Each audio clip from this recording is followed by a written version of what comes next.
Every team, every topic, everywhere. This is Believe.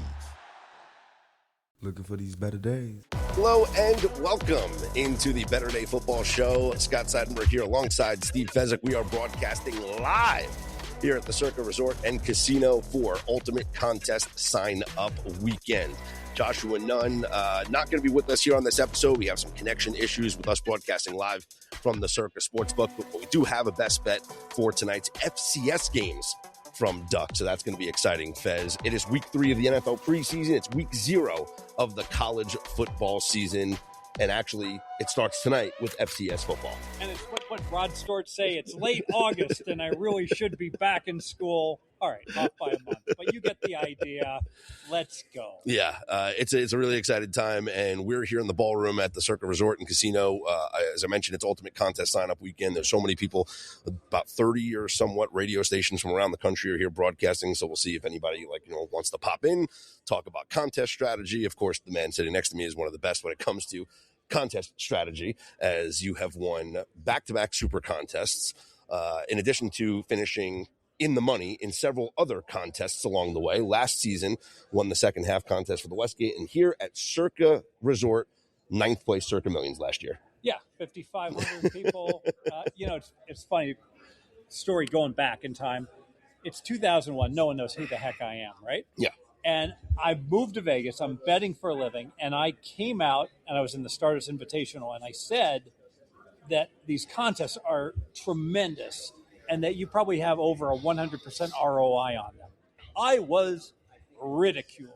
People, this idiot Steve Fezzik, this actuary, thinks he's better than these Hall of Fame bookmakers. Yeah. He doesn't even have an edge, much less 100% ROI. And then I won 5 contests in 2 years, and then they pretty much shut up. No, they didn't shut up. Yeah. They still disagree with me. Oh, everyone's still going to disagree with you. I saw Dr. Chow walking around here, so your team at SIC is present here at CIRCA. If you want my picks, SIC Picks is the only place that I sell my picks. However, Better Day, friends of Better Day, and oftentimes I give out select picks yes. that you utilize. So you don't get all my picks, but you get a sampling. And here's the good news is you only get the one Scott agrees with. That's right. For the most part. Better Day Premium members do get select Steve Fezzik picks. If you want a coupon for the SIC, just send us an email. We'll give out that VIP code for you for SIC Score and Dr. Shaw's group there. All right, Fez. So week 3 of the NFL preseason is tonight. We've had 2 weeks now, and it's been dominated by the underdogs. Right. My data is a little different than some other people's data. I have 25-7 ATS for the underdogs in weeks 1 and 2 of the preseason. Other books might have 26-8 or 25-6-2, whatever it is. I have 25-7 for the dogs. Why do you think the underdogs have dominated the first 2 weeks of the preseason? I really think no one cares about the preseason anymore. But no one wants to get embarrassed either. And so I just think there's a whole lot of parity. And what happens, oftentimes there's a narrative, right? Mm-hmm. Oh, this team has the better quarterback. And this team's going to play their starters longer. And that might well translate to first quarter, but it's just human nature at halftime. Even if that handicap goes correctly and the team that's focused more to start the game is up 10, do they hold on to the lead? Who the heck knows? Mm-hmm. And you're seeing, and obviously we know this at the end of a game, teams always go for 2. So games don't land 3; they land 1. Guess what? When a game lands 1, the underdog covers. Well, I looked at all the data, actually, and this is important for key numbers. So I looked at all the data for NFL preseason games starting in 2021. Now, I always tell everybody, I'll repeat myself 1,000 times, 2021 is when the NFL changed. It's not just, obviously, post-COVID, the entire world changed. So in every sport, I always look at 2021. But we have concrete data for the NFL. We went to an additional game in the schedule. We reduced the preseason to 3 weeks. So anything that happened in a 4-week preseason doesn't exactly matter to me anymore. It does a little bit, but the 3-week preseason is really what counts. Yes. And so if you look at the results from that start of the 2021 preseason, the number 1 most likely margin of victory is the number 3. Shouldn't surprise you. Yeah. It's football, right? It's a field goal. The number 2 most common margin of victory, 1 point. And the number 3 most common margin of victory, 2 points. That means plus 3.5 is probably something we're attracted to, right? Plus 3.5. Don't care who wins. We got 6 points on our probability distribution math Yeah. that are all going to result in 3. After that, it is the number 4. So plus 4.5 would be even better. But yes, that's where we are here for week 3 of the NFL preseason. Now, the biggest thing that I found for week 3 of the NFL preseason is that it is a complete reversal from weeks 1 and 2. Since 2021, favorites have dominated week 3 of the preseason, going 52, 21, and 2 straight up, winning by 7 points per game, 41, 32, and 2 against the spread, covering by 3 points per game. I think probably maybe a lot of that is just the different tactics. Some teams say dress rehearsal. Mm-hmm. Some teams say, hey, we got away with our starters week 2, and this is a throwaway game. I think multiple reasons. I think it's the way that the books handle week 3 of the preseason. Like you said, no one knows what we're doing right now. And in weeks 1 and 2, we don't know who's going to play, how long they're going to play. But in week 3, now we have 2 weeks of data on these backups that have played. You know, you get a what's the kid from Atlanta, Jack Strand, the D3 kid from Atlanta for the Falcons, dominated last week. Now we have a data point on him. He plays here in week 3 of the preseason. We like Atlanta a little bit better. Start week 1 because they need a quarterback. Should, but so it's the sports books now getting more data on the backups here in weeks 1 and 2 of the preseason. Another thing, and I keep saying this, and I'm curious your take on it. But I believe that because week 3 of the preseason coincides with week 0 of college football, the sports books care more about being accurate on week 0 of college football than they do on week 3 of the preseason. And the wisdom of the crowd, the bettors actually shape the market in week 3 of the preseason, thus making the rightful side the favorite. Well, it's a great point that I would say week 3 of preseason is way more beatable than week 2 because all microscopes are checking out, you know, the FCS games tonight. And then the TCU North Carolina game. Now, it would be even more true if there were actual FBS games tonight, which there aren't. They're right? not, yeah. So because of that and a limited baseball scope, I actually think this is kind of a hybrid situation. Yeah. Whereas if you had a preseason game Saturday, it would just completely go on the back burner. And the pro bettors have moved on from preseason. Well, we have a full slate of preseason games. Only 2 on Saturday, but a full slate really tomorrow on Friday. Just 4 games on the schedule for tonight. The Steelers are at the Bills. Buffalo is now up to a 3.5-point favorite. I do see some rogue 2.5s in the market, so you can definitely shop around. I see actually multiple books have 2.5. This is interesting. This is the way that it works in the preseason. You're going to have one book take a stance, and you're going to have other books move accordingly. So Bills are going to play their starters. Yep. Josh Allen's not going to play, so advantage Buffalo. Pittsburgh got embarrassed 17-0, and because of that, I think Pittsburgh has a huge advantage. No team wants to get shut out. Lousy. Yeah. They don't want back-to-back lousy games to go into the regular season. I bet Pittsburgh. Hitman bet Buffalo. We can both win, though, because Pittsburgh, Buffalo could win by 1 or 2. Yeah. And let's hope that happens. But I always get the best of the number. I played Pittsburgh plus 2.5, and the line went up to 3. So shame on me, I guess. Well, we'll see where this line settles before kickoff of tonight's game, Pittsburgh at Buffalo. You have New England at Cleveland, where the Patriots are minus 2.5. Across the board here against the Browns. And with the Browns now naming a starting quarterback, Deshaun Watson, I wonder what the mindset of the entire locker room is and the players that are playing tonight. Forget this game. I'm giving out the lock of the century, all right? Okay. DraftKings, Cleveland, it used to be you wanted to look on these season win bets. You wanted to look to sell a game. You wanted to play a bad number and get like plus 220. And if you sold two games, you got like some ridiculous number. I am buying games. I'm playing Cleveland under 7.5, minus 280. This is at DraftKings. Think about this.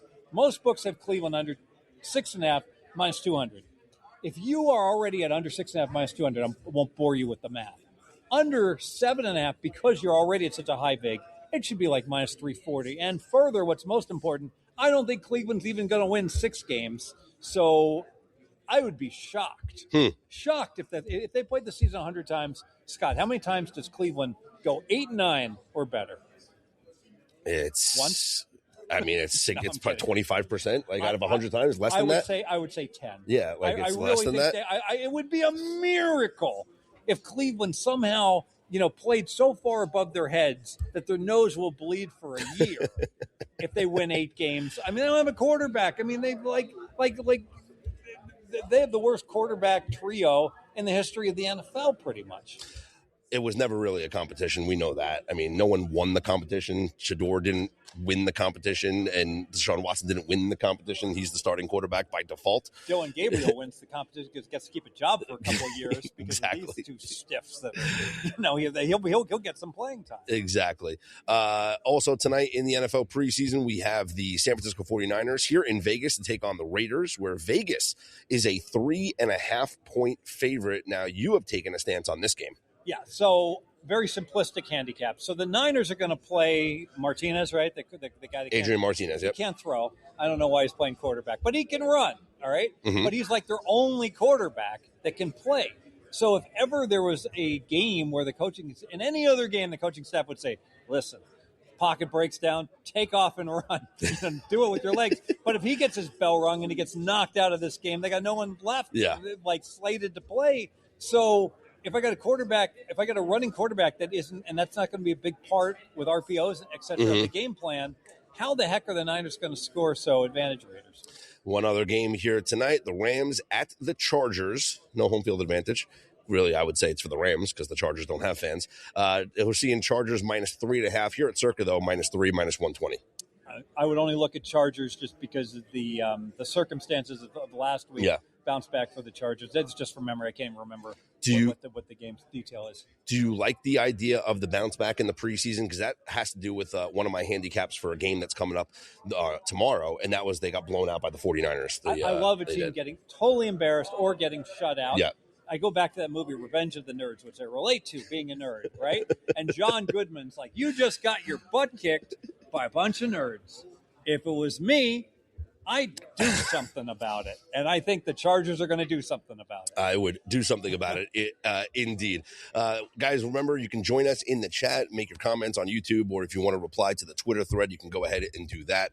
We are coming to you live here from CIRCA Sports as we talk about Ultimate Contest sign-up weekend. NFL preseason week 3 does kick off tonight. We obviously have a full slate of games coming up tomorrow. We doing the millions together? We are doing millions. Let's go. Yes, we know that. We are doing millions. Survivor, the college contest that another book we're going to be doing as well. So we're signing up for all the contests here in town. You guys, I also have a contest that our good buddy David Behrman is running. I'm going to send the information out to all of the Better Day subscribers because you can get in. It's kind of a CIRCA Millions light type of contest. So it's like $50 entry, something like that. All of our members can participate and have some fun. We'll give out some cool prizes in case any of our members win. I would like our members to sign up because I want to know if like our members are sharper than Behrman's members, which I think they are. So I think that one of our members can win this contest. So I'll give out information on that. It's one of those Splash Sports contests. So you guys can take advantage of that. I'll send that in the newsletter. I have a best bet. I've already given it out already. We've played it at the best number that we got. It has moved obviously since, and that's the benefit of being a Better Day premium member is that we send you the picks when we play them. For tomorrow, I'm on the Houston Texans. On the Houston Texans. Yes. The line actually hasn't moved much. We still minus 120. Yeah, it moved though, and then now it's moved back. So I guess money coming in on Carolina. There must be an announcement of who's playing possibly in the game. But there's a couple of reasons why I like the Houston Texans, regardless of who's playing here for Carolina. Number one is they got really they allowed the comeback last week to the Raiders, where in the second half they got embarrassed. The most ridiculous. Yeah. Second, so Houston is styling, right? Yeah. And the question is whether the Raiders can cover the second half, and it's like 20-3 or whatever, and then somehow the Raiders win. Yeah, so advantage Houston to finish the deal. Yeah, you got to imagine that DeMeco Ryans is upset about that, and he wants his team to end the preseason on a high note, right? Not allow a comeback and really finish off strong. And then there's the other side of this. Carolina is playing something that is doing something that only them and the Arizona Cardinals are doing this year. Do you know what that is, Fez? Only 2 teams do it a year. What do you think? I do not know. Play a 4th preseason game. Oh, a softball question, and like like Gordon Jump on WKRP in Cincinnati. I am the strikeout king. So I looked at the Hall of Fame game participants going back to the start of the 2021 season. How do they do in their fourth preseason game, which is week 3 of the NFL preseason? How about 3-7 against the spread, failing to cover by almost 6 points per game? So they basically say we're going to play a 3-game schedule, and then the fourth game doesn't matter. That's my belief, is that they almost treat it like the old preseason. You ever watched WKRP in Cincinnati? No, right? Oh, when I was a kid, yeah. Oh, really? Yeah. Well, I remember the theme song, right? Yeah, that was on TV when I was young. There's 3 great episodes. One is the softball game where the station manager can't hit at all. You see, this I can't remember specific things. Second one, and Derek Stevens and Mike Palm referenced this, the great turkey giveaway where they dropped live turkeys from a helicopter. All right. Oh wow! For the life of me, I believe turkeys could fly. It was the humanity of it. And then the third one, and the most classic one of all, Venus Flytrap teaches the atom by explaining it to a high schooler in terms of gangs in the neighborhood. The pro boys, the new boys, and the elected ones, being the electrons. That sounds like really good CIRCA Millions team names. I like that. The pro boys, the new boys.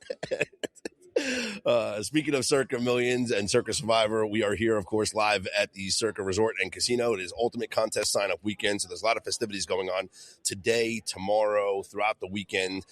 Tomorrow night is the $100,000 entry fantasy football draft.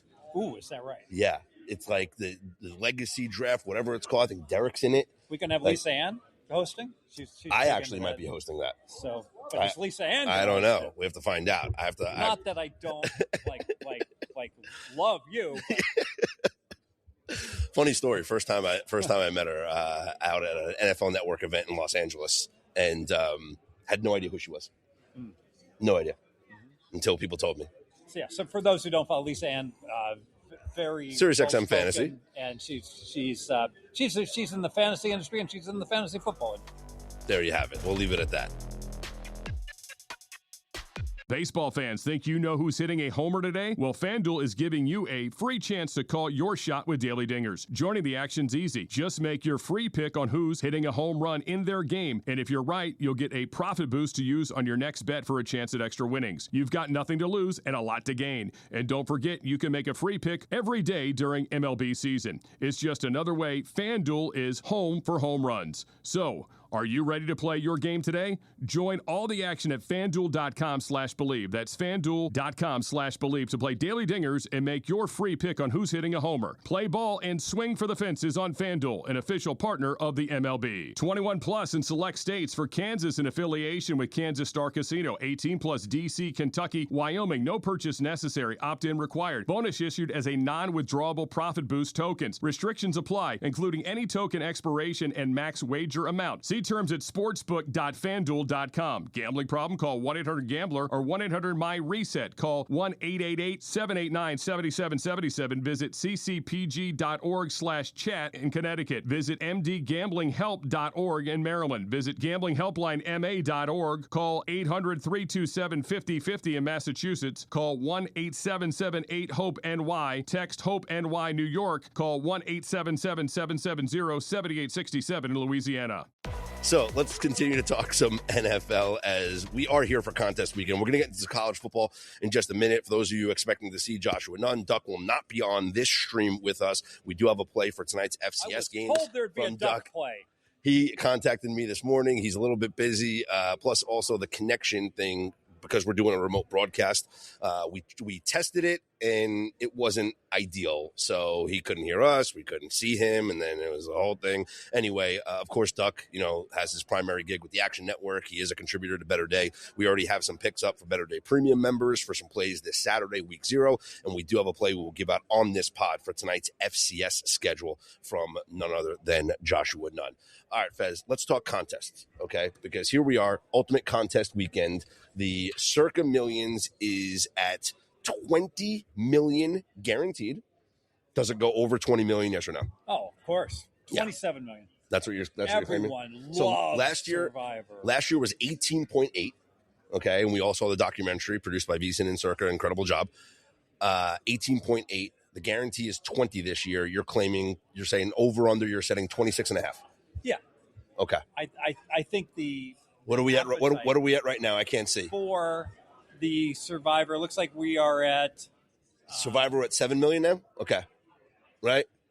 12,842. That's entries. Yep. Okay. Entries. Okay. All right. So we're getting there. We're getting there.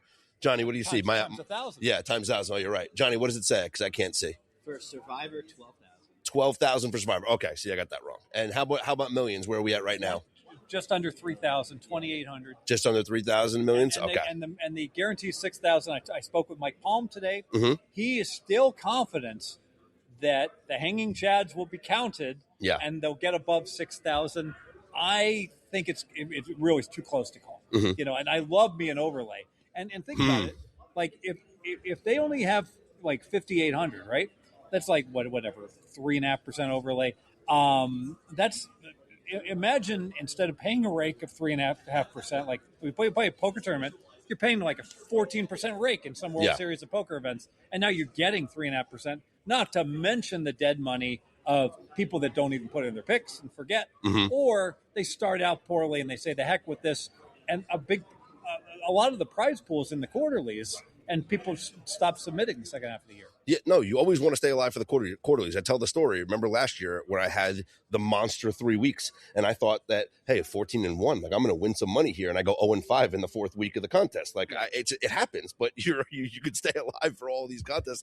And in CIRCA, it's great because there's the 4-week quarters, and then there's also the 5-week quarters, which are a little bit more difficult. It would be to better win, of course. if it was a 20-week NFL season, then we could make them all 5 weeks. No, we can make them all 5 weeks. Is right if they would include Christmas and Thanksgiving as separate weeks. Because of the quarterlies, a mistake that some people do is they play their top 5 duplicate. They play the same picks. And you have to diversify somewhat because of the quarter. It would be right to do anyways, but it's especially right with quarterlies to give you a better chance to win each quarterly. So you want to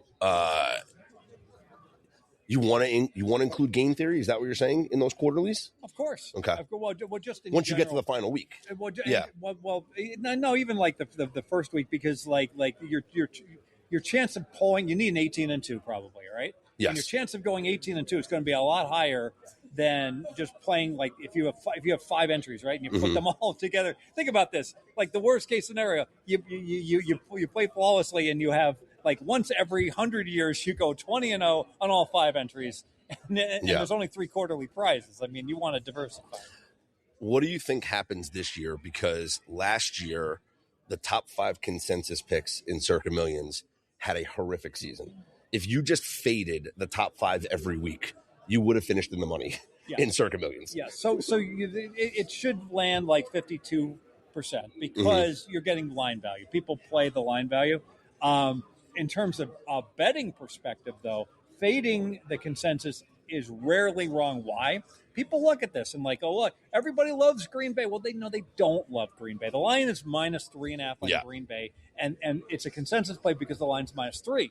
But inevitably, people don't think that much, and they're like, oh, all the smart people are like Green Bay, and then it goes up to 4, and then play the other guys +4.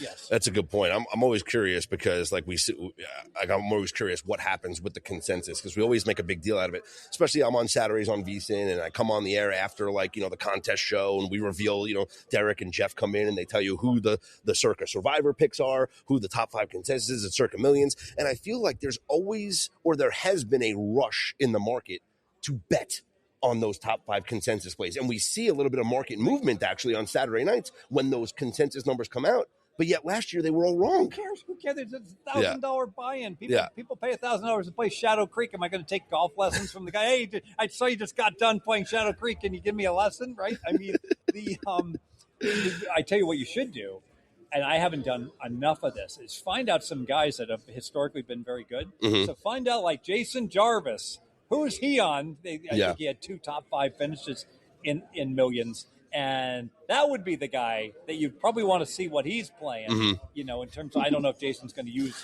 that, his real name or not. Yeah. He'd be an excellent person. And you get the idea. Yeah. I might not use Fezzik for my name. Historically, I like people. It's funny. People are like, well, you won all those contests, but you probably had 100 entries. I'm like, yeah. And what was the name I used with every single one that I won? Fezzik 1, Fezzik and then 3. Fezzik 1 Yeah. and Fezzik 2. Yeah. It was like never like I mean, It wasn't Fezzik 20. No. We will have our entry in at Bettor Day, so you can follow our entry throughout the contests, and you can see how we're doing because we never shy away from our results. So we win, we celebrate, we lose, we admit it. We have some comments coming in from the chat. Let's see. David says, "Tell Fez we are a go." He will know what that means. Oh yeah. So you set up? You did a setup? Yeah. Fez had a setup? Go. So I'm only doing this with a couple people because I don't want to like I had a challenge as far as 56.5%. I assume this is David F. And he has bet me that he can hit 56.5%. Okay. In the contest. Yes. And so I'm really excited about this. And another guy, Jason, took me up on it as well. And so I'm like, I'm not in the business to just be like. I frankly had to put this challenge out because I said no one's ever going to accept me on this, and two guys stepped up, so we'll see how it works out. But I'm not going to be like taking, I don't want my business to be like betting against everybody. Yeah, obviously, of course. CIRCA Grandissimo, did you have any inclining to get in last year? Did you have more of an inclining to get in this year? Zero. Why? Because the Kelly criterion and in these it's winner take all. It's like asking if you ask a poker player, it's a winner take all poker tournament. So how much of a bankroll do you need to be able to justify, and putting an entry fee? And you say, well, probably I could put like maybe 0.5% of my bankroll into the into a contest like that. So literally you should have $5 million sitting around if you're going to enter $100,000. And I don't have $5 million just sitting around. And what if you partnered up? What if you did 1/10 of a share and you did? Yeah, a lifelong enemy with like I had one guy like I remember a year I was in CIRCA. I was in Westgate, and I went my best bet went 14-2, and then I lost my best bet like 1 week with the suspect play. It's like, why did you pick that team? And we wound up losing by a couple of games. I hate.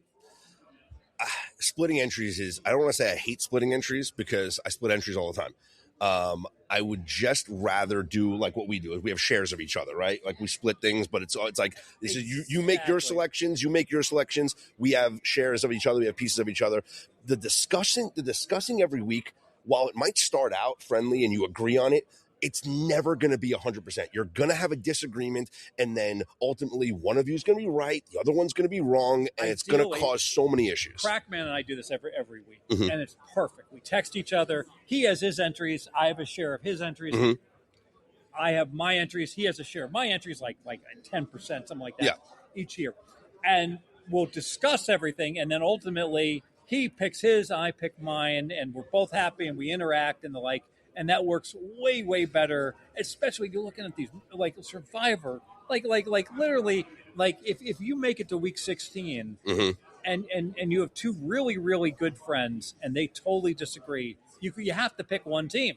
It's and it's not like Millions where if you pick the wrong team and you win 200,000 instead of 100,000. Yeah. Now you're talking about winning 8 million or zero. I've never made it to Thanksgiving. I've never gotten close to Thanksgiving in Survivor. Once you get there, what is the Arizona running back? DeMarcado. That's what eliminated me last year. Yes, he should be playing for the Rough Riders up north. That's what eliminated me last year. Week 1, the Bengals 2 years ago. Everybody. No, but the worst part about that was that I bought back in for a half of somebody's entry that was still alive, and we lost with the Bengals again. So it cost me so much money when we did that. So that was like the craziest thing that happened. By the way, I feel very strongly about CIRCA Survivor. Everyone's too cool for school, and they're like, "Oh, I want the Raiders week 1," and the like, and charting out these paths. You know what? Sometimes. I understand it's the New World and Magellan has to circumnavigate the Earth, but it doesn't mean he has to try to go through Hudson Bay and find the Northwest Passage, in order to get there. The bottom line is if you play a whole bunch of pick'ems, let's just use that as the extreme example. Like if you play 20 pick'ems, your chance of winning is 1,000,000 to 1. If you play 26.5 point favorites on average, your chance is 1,000 to 1. So, yeah, especially late in the year, and contrarian was the correct thing to do on the not because the upsets happened, the Yeah. Bears being the Eagles, but because of the preponderance of the favorites on that Bears Eagles game. That I would argue that the only dog that was correct on Thanksgiving weekend was the Bears. The other ones, yeah, you played there and you advanced, but you just got lucky. Yeah. Crazy how all 6 Grandissimo entrants last year lost because they all had the favorites. And did you hear the story about the one guy in CIRCA Survivor that was a no pick? And No. he had already used every favorite. If he made a pick, it would have had to have been one of the dogs that would have won in Thanksgiving and last he year. no-picked it. He no-picked, yeah. Well, what mental institution is he? You never know. Life happens, Fez. But I To wanted be to. fair, he could be a hedge fund manager. Sure, and you for never him, know. I didn't get in my last man standing $25, 5 entries at station. I just forgot one week. Yeah. So if I can forget, that means someone else Yeah. can forget. But you know what? It's not just a $1,000 entry. I know. Fee. It's that it was worth $100,000. Exactly. And most people I know, like Gordon Gecko, will find a way to get over to Midtown to pick up his $100,000. Right? I was going to ask, if you get to Thanksgiving, is that the point where you can start to profit off your entry? Well, you can profit anytime, and the way to profit, and I talked to Joe Pete about this, is that just start selling investor shares. Start selling shares. Do what Greg Jones and I did together. So, which there is a website out there that sells the Survivor shares. share, Yep. yeah. But the key is don't sell your Survivor. Just sell part of it. So Greg started selling off some parts of his Survivor to me, famously the year that he won. And L.A. Jones, a great guy, and so I wound up getting a $400,000 in that Survivor that year, but that worked out well. And what was interesting is like Greg and I, it goes back to being buddies for life and stuff. Yeah. Like Greg decided he wanted to win it outright, so he was having some very creative Survivor paths, and I felt like I got to talk Greg off the ledge. He wants the Vikings with their backup quarterback on prime time, and I'm like, no. Yeah, that's funny. Yeah, so start selling off shares when you start to advance, and then slowly, and then of course, once you get to the end of the season, if you are still alive, CIRCA will open up a line of credit for you, and there's ways that you can start betting against your entry. I tell you what, to profit off of that. I tell you what, don't do. Don't you can bet that the game will end in a tie. All right, and you're getting 80-1. Yeah. All right. You know what? If a game ends in a tie and you lose $5 million, you just have a $10 million story to tell the rest of your life. Don't donk off your money playing a tie where you call me. Yes. Call me and say, Fez, I want to bet that there'll be a tie, and I'll give you 150-1 instead of betting against CIRCA at 75-1. Oh my God, that's so funny. As we're here in the ballroom at CIRCA. I don't have a bookmaker license. I'm just saying this hypothetically. If you're a good friend, yes. Where do you think the consensus goes in week number 1? So we have 3 heavy spreads in week number 1. You have the Lions 7-point favorites over the Saints. The Jaguars taking on the Cleveland Browns are 7.5-point favorites, and then the one that everyone just assumes people are going to take, Chargers 10.5-point favorites over the Cardinals. I have gone on record, Fez. I've gone on record. I think the Cardinals can upset the Chargers in week number 1. It feels like that type of year where the Cardinals are going to be the worst team in the league. They're going to win 4 to 5 games, but week 1 they'll upset the Chargers and knock everybody out of CIRCA Survivor. Well, obviously, I'm a square ball. Like if there's a 10-point favorite, they're going to win 84. Yeah. They're going to win 84% of the time. I know. I'm going to say like all this handicapping is a complete waste of time. Yeah, this is terrible. Like charting the paths is not a waste of time. But like don't give me this. Like, oh, I knew that Arizona was going to win crap. It's like maybe Arizona wins 22% versus 14%. Like you could sway a few percent in either direction from what the no-vig market is telling you, that the number is. But I will say, let me give out predictions. These are probably going to be wildly wrong because I haven't thought about it enough. I would have thought you would see the Chargers like being picked 50%. And the 30% on Jacksonville, and maybe 10% on Detroit. Okay, like 90%. But now I know I got data. People don't think like Steve Fezzik thinks, so I got to lower all these because people love to go contrarian and go a different path. So maybe I'll go Chargers at 40%. Everyone's going to hate Cleveland, so they're going to like Jacksonville. Yeah. So Jacksonville 25 and Detroit 15. What are you going to go over under on those? I think Chargers are going to be overwhelming. I'd go over on Chargers. Really, because Yeah. people love to be too cool for school. They love to take the different that's path. true. That's true. But I just think that it's week one, and it might just be survive in advance, and not many people are going to start to map out the theory. Plus, also, if you look at the Chargers' schedule, there really is no other game where you're going to take them, right? Like you're not going to take them against. So you think? So 60, they play the Raiders the week 2, but then it's Bills, Seahawks, Broncos, Chiefs, Rams, Texans, Ravens. You might not have a chance to take them again until the Jets in November 22nd. So like it might just be, hey, I'll use the Chargers now because the future equity on them is not as great as another team. But the equity of a good team against a bad team goes up dramatically late in the year because then those spreads can become 17. Yeah, but they don't have that type of schedule. Yeah. Maybe the Jaguars as well. Like, when are you going to take the Jaguars again? Jaguars against the Browns in week number 1. Broncos, Patriots, Bengals, Eagles, Texans, Colts, Ravens, Plus, Titans, Browns Giants. Are playing the worst quarterback in the history. That's what I'm saying. To me, like, it's the Jaguars are my selection in week number 1. I'd be fine with the Jaguars. But again, the Jaguars. I was hoping it was going to be Shedeur Sanders as a starting quarterback because then I'd pencil it in already for the Jaguars in week 1. Well, it's funny because they say, like, Vegas bookmakers have Watson 1.75 points better than Shedeur Sanders. Yeah. And the line didn't move. Well, because everyone assumed that he was going to be the quarterback. I don't think so. Well, yeah, you're right. You're right about that. But I think people stopped assuming that when he was playing. He's playing so badly. I mean, and then he comes out in his press conference and he talks smack. If they say Shedeur Sanders is going to be the starter, that line doesn't move. I don't think it moves 1 cent. I don't think it matters. They're both.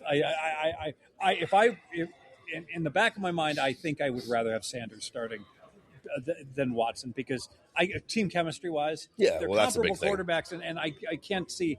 You know what?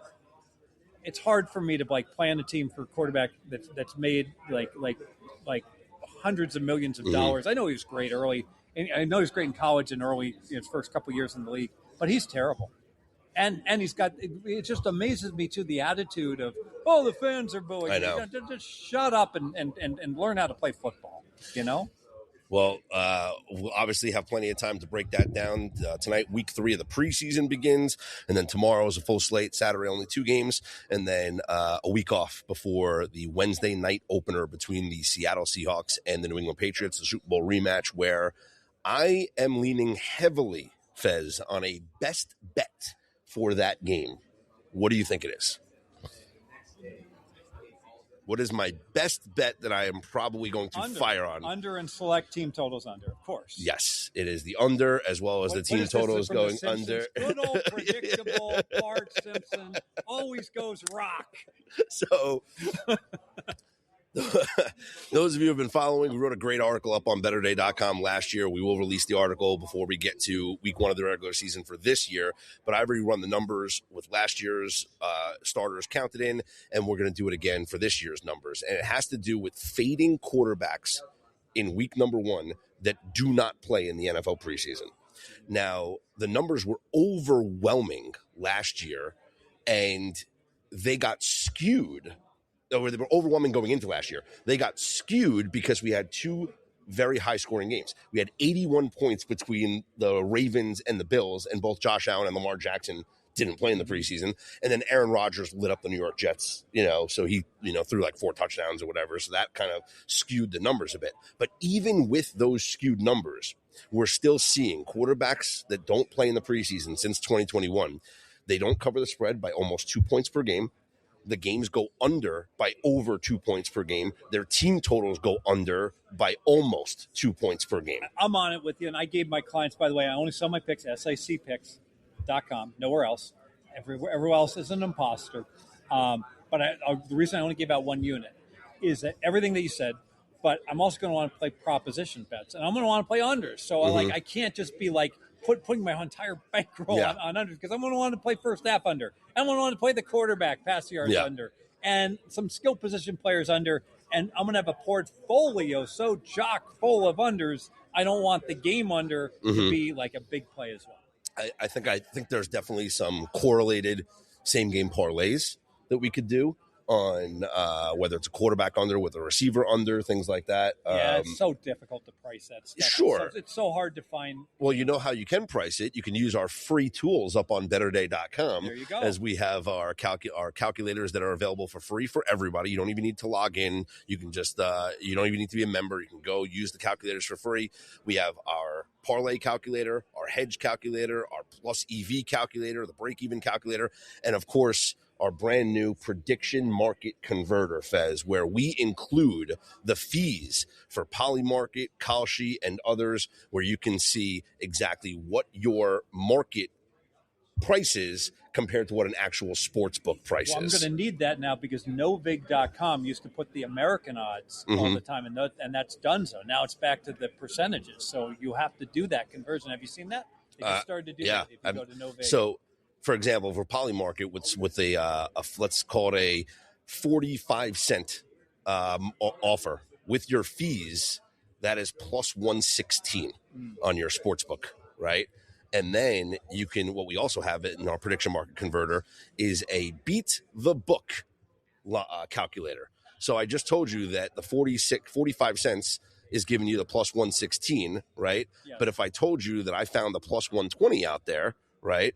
The book wins and beats the prediction market. Anyone else doing that? I think you're on the cutting edge, right? I don't think I've seen this anywhere else. Our free prediction market converter up on, and that's just at Polymarket. Now I can go to Kalshi, I can go to Robinhood, or I can do custom fees and type in whatever the fee is. And it's complicated because they all have different pricing And they all have different structures. pricing Market structures. makers, market Well, takers. that's why you're a market taker here, Well, right? check this out. You can select the drop-down menu, and I could choose to be a taker or a maker, and the fees are counted in. So I'll do a 57 cent at a Kalshi resting limit order as a maker, include their fees, and guess what?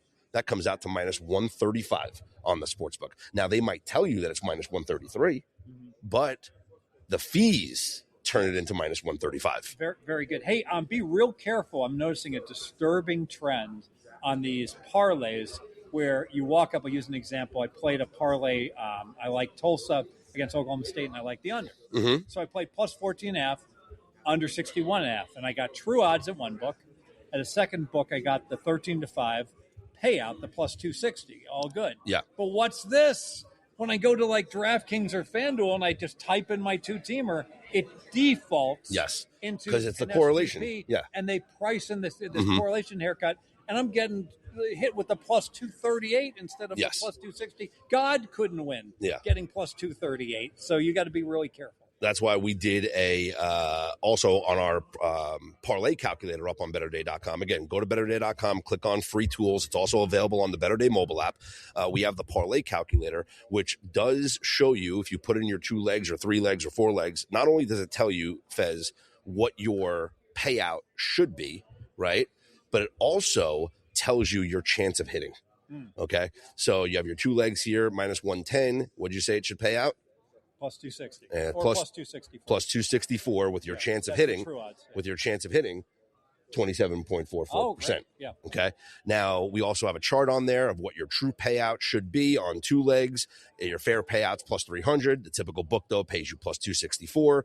And then 3 legs plus 700, but the book charges you plus 596, and so on and so forth. This is the time of year, like, you got books that don't have their programming together, so you can do things like play USC minus 38, parlay to over 60, and they're giving you like plus 260 odds on that. Yeah. So if you can find books that aren't giving you correlation haircuts where you should get major ones, take advantage of it. But what we have started to do over the past, 2 years or so, Fez, is the anti-correlated same-game parlays, which I can't wait to dive back into this for football games.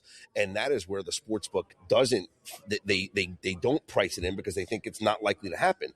So things like a very easy example, and it doesn't always happen, but a very easy example would be if there's a deep threat wide receiver, okay – Quentin Johnston in his early years, now he's more of a bigger role on the Chargers. But JSN.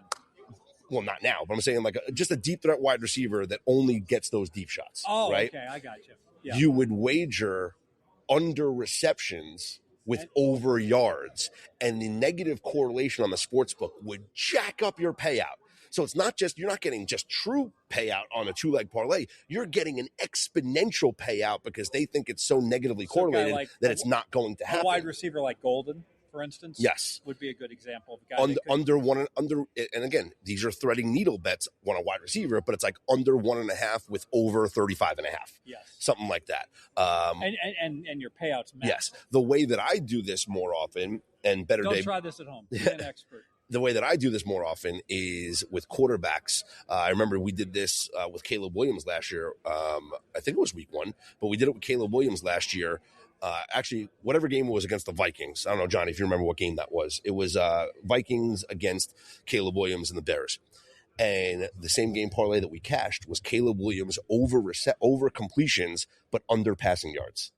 And the theory was the way that Brian Flores and the Vikings play defense against Caleb Williams. Exactly. They allow the dink and dunks. He doesn't do he does soft coverage as opposed to, doesn't want to get beat. And so it's a lot of screen passes, a lot of dump offs to the tight ends. And he wound up going over his completions, but under his passing yards. And that negative correlated same game parlay actually maximizes your payout. As opposed to like a Jake Ferguson that every pass he catches is 8 yards. Yeah. Right? Yeah. Yeah. No, it's a direct correlation. Yes. Yeah. Baseball fans, think you know who's hitting a homer today? Well, FanDuel is giving you a free chance to call your shot with Daily Dingers. Joining the action's easy. Just make your free pick on who's hitting a home run in their game. And if you're right, you'll get a profit boost to use on your next bet for a chance at extra winnings. You've got nothing to lose and a lot to gain. And don't forget, you can make a free pick every day during MLB season. It's just another way FanDuel is home for home runs. So, are you ready to play your game today? Join all the action at FanDuel.com/believe. That's FanDuel.com/believe to play Daily Dingers and make your free pick on who's hitting a homer. Play ball and swing for the fences on FanDuel, an official partner of the MLB. 21 plus in select states. For Kansas in affiliation with Kansas Star Casino. 18 plus DC, Kentucky, Wyoming. No purchase necessary. Opt-in required. Bonus issued as a non-withdrawable profit boost tokens. Restrictions apply, including any token expiration and max wager amount. See terms at sportsbook.fanduel.com. Gambling problem? Call 1-800-GAMBLER or 1-800-MY-RESET. Call 1-888-789-7777. Visit ccpg.org/chat in Connecticut. Visit mdgamblinghelp.org in Maryland. Visit gamblinghelplinema.org. Call 800-327-5050 in Massachusetts. Call 1-877-8-HOPE-NY. Text HOPE-NY New York. Call 1-877-770-7867 in Louisiana.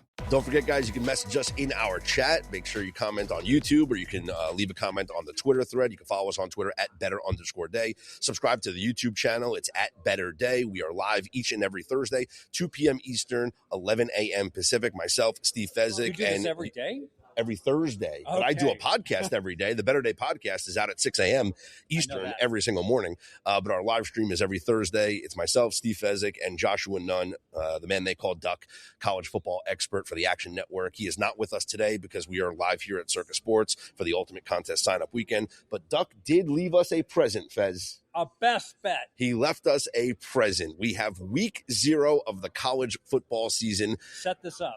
Actually, it begins tonight, believe it or not, because most people think that, well, it's not tonight because the games are on Saturday. FCS, 3 o'clock. FCS football gets underway tonight, and our good friend. What is FCS football without the Georgetown Hoyas, right? The football subdivision, or football championship division, Lafayette and Georgetown. Now, shop around, try and find the best of the number if you can, but Duck is on the under in this game. 49, I about think. 49 right and a half, 50. Let's see. When Duck played it, when he sent it to me, it was at 50.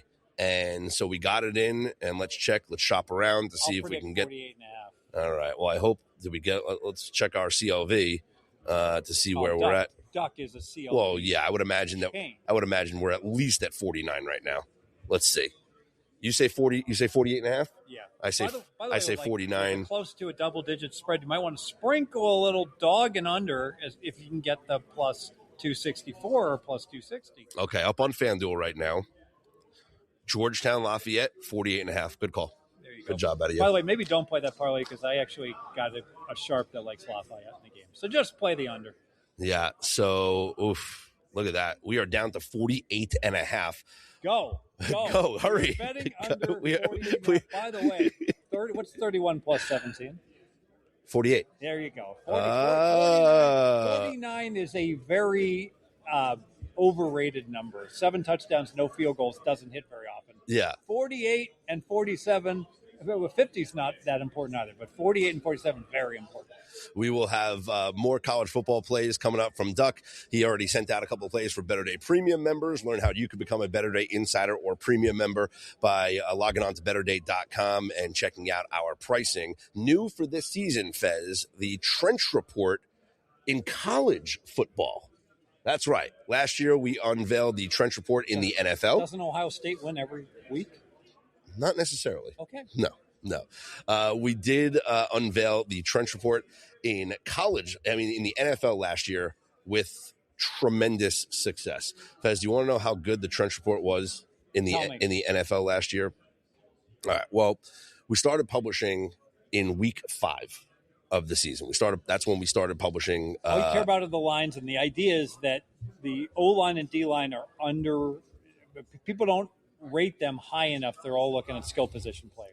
Yes, the market's always looking at the quarterbacks and Edge the running backs rushers, and the wide receivers. Shutdown corners. Yes, everybody's all excited about who's got what skill position players and whatnot. So last year, I decided this was my project last year. And I was going to do the Trench Report grading offensive and defensive line play in the NFL. Those of you who have been listening to this podcast, have been following us, you know about the Trench Report. In the NFL last year, the top 5 mismatches every single week went 51-19 straight up, 38-29-3 against the spread, with 13 outright underdog victories. So if I say, Fez, I got something that's 38-29-3 ATS, 51-19 straight up, you interested? As long as it's not the Bengals under a harvest moon as a 3 to 10 point favorite and an odds play. Now, we dove into the numbers a little bit deeper to audit ourselves for last year. In the closest matchups of the week, we started advertising the 3 closest matchups of the week. 20, 12, and 1 ATS if all you did was take the points with the dogs in those closest matchups. So basically, if the trenches are equal and you're catching the points, play +3 and head to the window. Of those 20 covers, 12 of them were outright wins, by the way. Now, this is where we actually found the real diamond in the rough.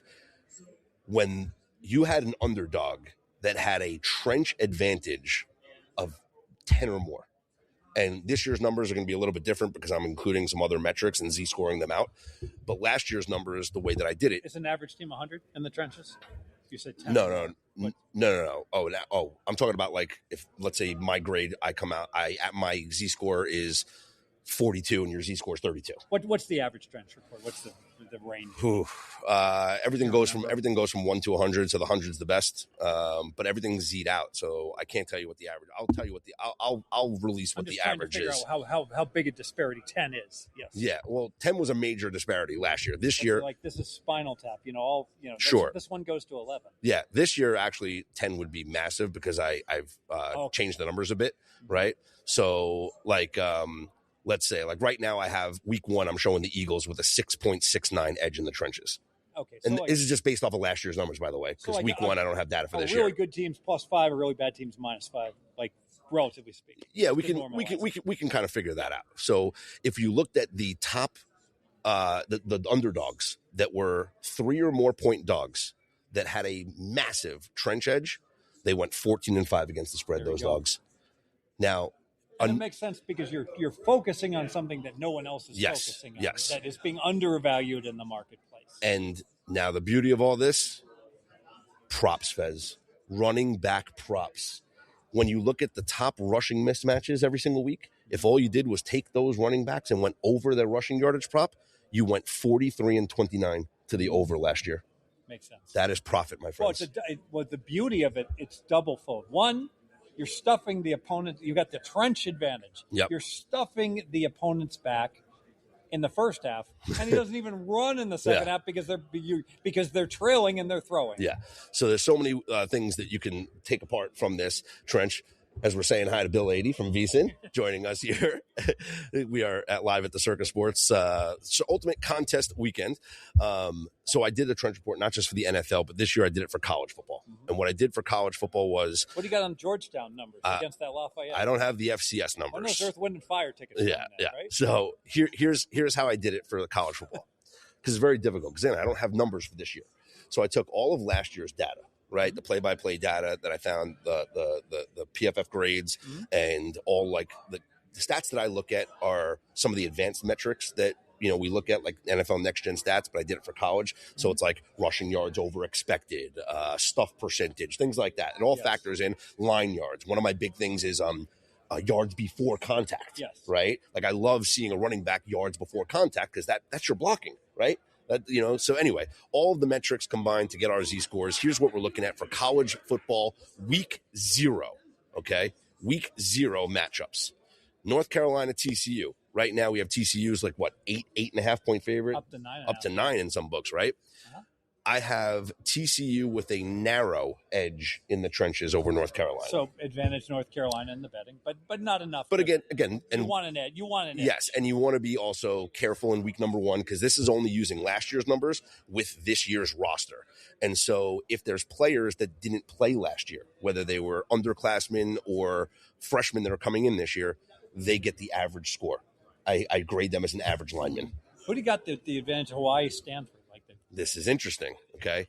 I have actually Hawaii with a slight edge in the trenches over Stanford. Interesting. Which is, but again, a lot of transfers. And again, I'm trying to do transfers as best as I can. But keep in mind the key thing that I just said. If a player doesn't have any data for last year, they get the average score. Yeah. So freshmen coming in are graded as average. Players that didn't take a snap last year are graded as average. Wildly optimistic. Exactly. Yeah. So you never know. These will all change after week number 1. Right, because with so many new data points. Memphis also would be a possible play. Memphis has an edge over UNLV in the trenches, yes, with the biggest edge being Memphis's run blocking against UNLV. So the biggest edge here is Memphis's run blocking against UNLV's run defense. A lot of people down on, in the last week, that UNLV, that apparently Arnold was supposed to be. Jackson Arnold, yep. Was supposed to be like a clear-cut QB1, and the fact that he struggled to win the job means he can't be any good. Well, they haven't named the starting quarterback yet. Yeah, exactly. Dan Mullen is, but I think it could be gamesmanship from Dan Mullen. Like, I think he's getting cute by just not naming a starting quarterback. By the way, Charles Huff at Memphis is doing the same thing. Didn't name a starting quarterback either. But from all talk, Memphis has two. Their two best quarterbacks are better than UNLV's quarterbacks. I wouldn't say that. Jackson Arnold played at Auburn. Jackson Arnold played at Auburn last year, and Alex Orji is a really good dual threat talent. Well, maybe Jackson Arnold's having too many orgies because he's won the job already. AJ said for something hilarious on this morning's pod. I said Dan Mullen's being clever, right? And he's not naming a starting quarterback, so Memphis doesn't know who to prepare for, whether it's Orgy or Arnold. And AJ says you always got to prepare for Orgy. Nothing worse than an orgy, and you find yourself unable to execute. I will use that joke on every show that I go on today, talking about UNLV and their quarterback situation. Let's talk week 0 of the college football season, which comes your way on Saturday. I've already played the under in North Carolina and TCU. Historically, playing all unders has gotten you the money, even at the closing numbers, which typically are much lower than the openers. It's the case this year. And we've got some CLV. We played it at 47.5. It's now down to 46.5 across the board. I think I gave that out 48.5.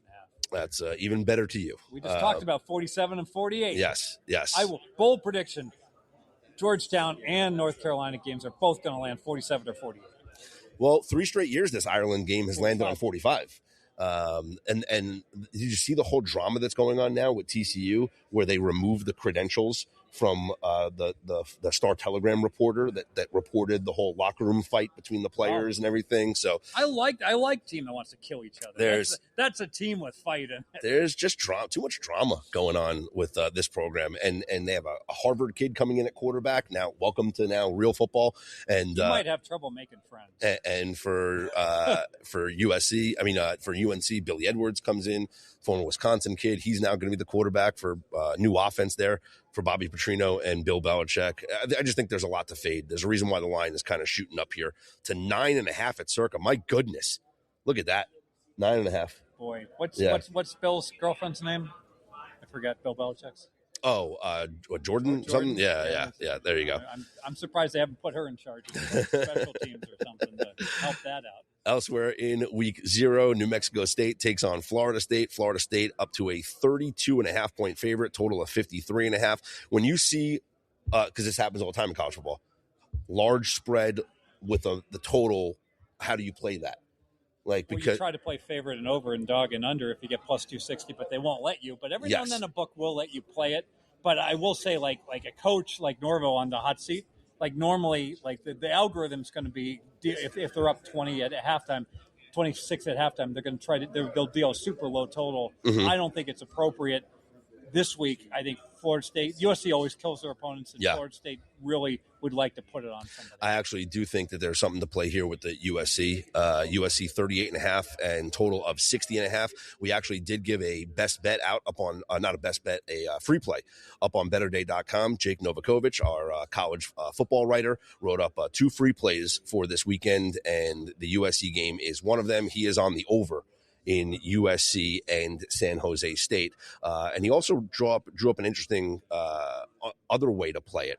Maybe take the San Jose State team total over. What do you think about that?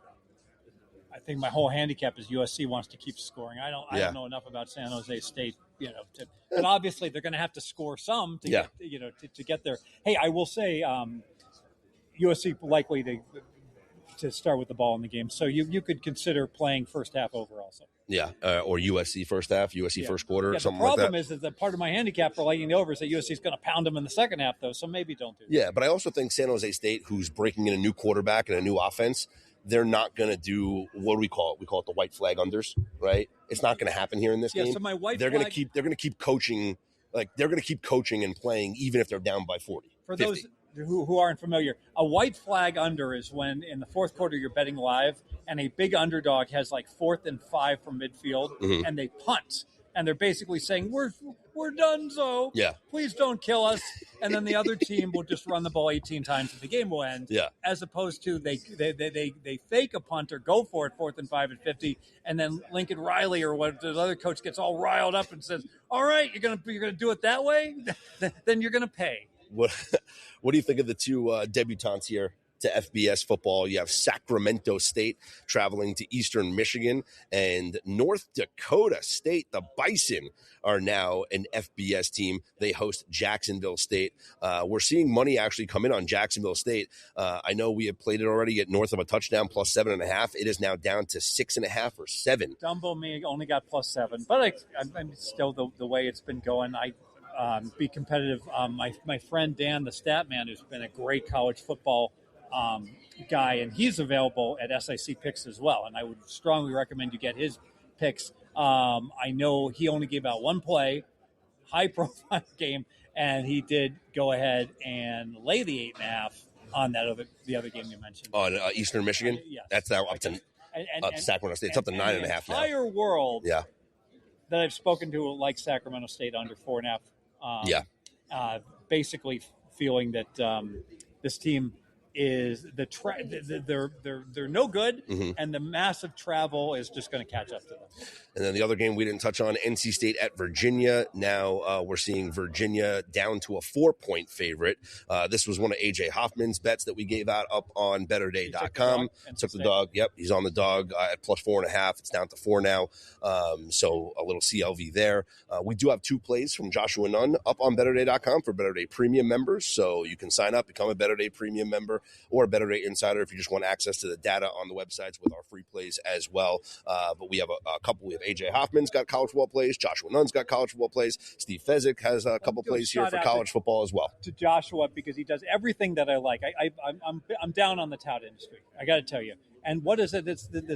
Am I allowed to cuss on your podcast? You can. I'll allow it. These goddamn touts with their fucking 6 different sports at once. Oh, the WNBA, CFL, NFL, college football. It's like fuck that. It's like Joshua Nunn lives and breathes college football. Yes. Since March, he's been giving out season win bets to everyone. He's been betting it. I don't know if he's giving out to everyone, but he's got like 40 in this portfolio. Brad Powers, another friend of the show, does the same. These guys are the poster child of how to do it versus all these guys just throw enough crap against the wall, and Something's gonna stick, then I yeah. go, I went 12-5 on my last WNBA totals. It's just nonsense. Yeah. Well, we love Josh doing. You're fired up. I like it. I love fired up, Fez. We're gonna see if we can get some guests on throughout the day here. As we're here, we might be here tomorrow as well. So if we do, we'll podcast those interviews. We'll also put them up on the Better Day YouTube page, so you guys can check that out. Make sure you subscribe on YouTube at Better Day. Make sure you follow us on Twitter at Better_Day. Go to BetterDay.com or download the Better Day mobile app. That's right. It's available on Apple, iPhone, or Google Android. You can go download the Better Day mobile app, become a Better Day Insider or Better Day Premium member. Insiders give you access to all the tools that we have on the website, including our trench reports, and the Better Day Premium members will get access to the picks, select picks from Steve Fezzik. I might be on this NFL Philly Washington game under 46.5. I would say it's likely. Okay. Steve Fezzik, Joshua Nunn, AJ Hoffman, David Behrman will be giving out some picks as well, who frequently joins us each and every week here on the pod. So lots of contributors, great contributors up on BetterDay.com. For Steve Fezzik, I'm Scott Seidenberg. Here's hoping you make today and every day a better day.